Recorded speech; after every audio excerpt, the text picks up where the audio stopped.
नमस्कार, मैं हूं ललित पांडे और आपका स्वागत है गेवाड़ न्यूज में। आज हमारे साथ हैं दोरहाट विधानसभा से बहुजन समाज पार्टी के उम्मीदवार आनंद बल्लभ सती जी। सर, आपका स्वागत है गेवाड़ न्यूज में। नमस्कार पांडे जी।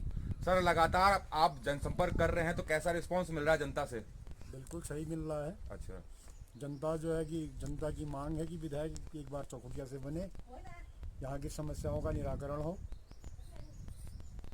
और छोटे छोटे उद्योग लगाए जाएं।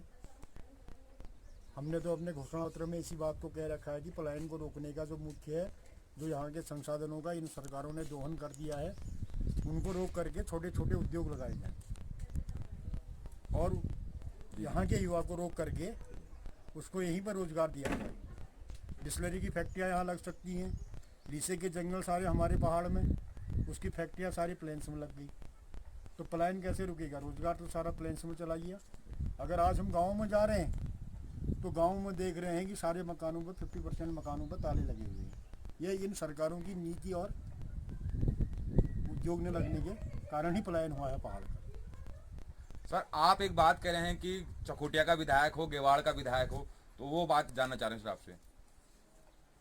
ऐसा है, चौखुटिया की बदहाल स्वास्थ्य व्यवस्थाएं,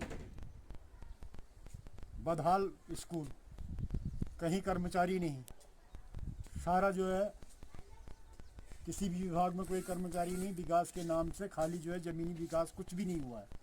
ये पार्टियां खाली कहती है कि हमने ये विकास कर दिया, वो विकास कर दिया। हम गांव में घूम रहे हैं तो विकास को देख रहे हैं इन्होंने क्या विकास कर दिया। कोई भी विकास आज तक इन पार्टियों ने नहीं किया है गाँव का। ये आते हैं हवा हवाई कह करके चले जाते हैं। विकास किया इन्होंने, जो लोग इनके लिए आज वोट मांग रहे हैं उनका विकास जरूर हुआ है। उनका विकास हम देख रहे हैं, किसी को ठेकेदारी मिल गई, किसी को कुछ मिल गया, किसी को कुछ मिल गया। उन्हीं तक जो है कि इन पार्टियों का विकास है, बाकी ज़मीनी विकास इन पार्टियों का कुछ भी नहीं है। तो सर, आपका मुकाबला जो है भाजपा, कांग्रेस और जो है यूकेडी से है, तो कैसे मुकाबला कर रहे हैं सर? वो तो धनबल से भी काफी मजबूत हैं।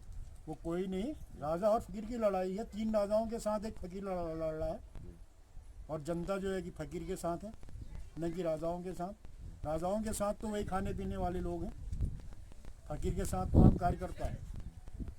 जो कार्यकर्ता को क्षेत्र की पीड़ा है, विकास की पीड़ा है, वो कार्यकर्ता तो हमारे साथ है। इनके साथ तो खाने पीने वाला कार्यकर्ता है सर, पिछले अगर 20-21 सालों में देखें तो बसपा का वोट बैंक गिरा है, इसका कारण क्या है सर? बसपा का वोट बैंक गिरा नहीं, बसपा का वोट बैंक है अभी भी, लेकिन कुछ गलत आदमियों को टिकट दे देने से बीच में, उससे जो है कि नए प्रत्याशियों को खड़ा कर देने से ही बसपा का वोट बैंक गिरा। उनका जो है जनाधार था नहीं, उनको कोई जानता नहीं था। भाई, चुनाव लड़ने के लिए तो कोई ना कोई चेहरा भी चाहिए ना, तो चेहरा का अभाव था, उन लोगों को कोई जानता नहीं था, तो इसलिए जो है कम वोटिंग हुई। और फिर इन लोगों ने धन बल का खेल खेला और उसी बॉर्डर को हमेशा जो है अपने कब्जे में रखा। तो सर, इस बार इनके धनबल के सामने जनता न टिके, क्या संदेश देना चाहते हैं सर? इस बार जनता समझ चुकी है इनके कारनामों को।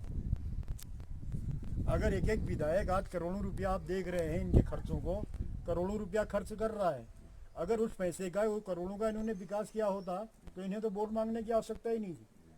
इनको कहाँ दी आवश्यकता वोट मांगने की? वोट मांगने की आवश्यकता तो हम लोगों को थी, फकीरों को, जिनके पास कुछ नहीं था, उनको जाना था गाँव गाँव। इनको तो ऐसी जनता ने वोट देना चाहिए था। अगर विकास किया होता तो, अगर इन्होंने विकास किया होता तो इनको ऐसे ही वोट पड़ गए होते। अगर जितना पैसा चुनाव में खर्च कर रहे हैं उतना पैसा इन्होंने खर्च कर दिया होता। आज एक हॉस्पिटल की ही व्यवस्था है, सबसे बड़ी खराब व्यवस्था है चौखुटिया की स्वास्थ्य की। स्वास्थ्य के लिए अगर किसी को एक बुखार भी है, उसका बुखार ठीक नहीं हो रहा तो उसको रेफर सेंटर बना दिया इन लोगों ने। 20 साल में रेफर सेंटर बना हुआ है चौखुटिया का हॉस्पिटल। पलायन उत्तराखंड अलग होने के बाद पलायन की गति बढ़ी है, न कि कम हुई है। तो इन लोगों की जो है गलत नीतियों से ही हुई है। कांग्रेस और बीजेपी को जनता वोट नहीं कर रही है। बीजेपी और कांग्रेस को जनता उत्तराखंड लूटने का लाइसेंस दे रही है। एक बार आप लूटिए, एक बार आप लूटिए। अब एक बार वो लूटती है तो उसके बारे में दूसरी पार्टी नहीं कहती, एक बार वो लूट दिया, उसके बारे में वो नहीं कहती क्योंकि दोनों लुटेरे हैं। तीसरी पार्टी आम आदमी पार्टी जो कहती है हम 300 यूनिट बिजली फ्री देंगे। जिस प्रदेश को 84,000 रुपया कर्ज में है, 84,000 करोड़ रुपया कर्ज में जो प्रदेश डूब रहा है, एक आदमी को यहाँ पर 74,000 रुपया कर्जा है उत्तराखंड के अंदर। तो ये कोई मुमकिन है कि जो है हमें 300 यूनिट बिजली फ्री मिल जाएगी या कोई भी फ्री दे देगा?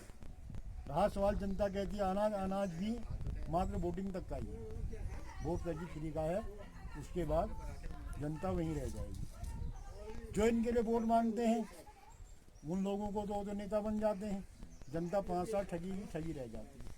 हमारा तो जनता से ये कहना है कि एक पल के लिए वोटिंग करने में 1 पल लगता है और 5 साल पछताना पड़ता है। इसलिए इस बार ऐसा न करके आप हाथी के बटन को दबाएं। चलिए सर, आपको चुनाव की बहुत बहुत शुभकामनाएं। धन्यवाद।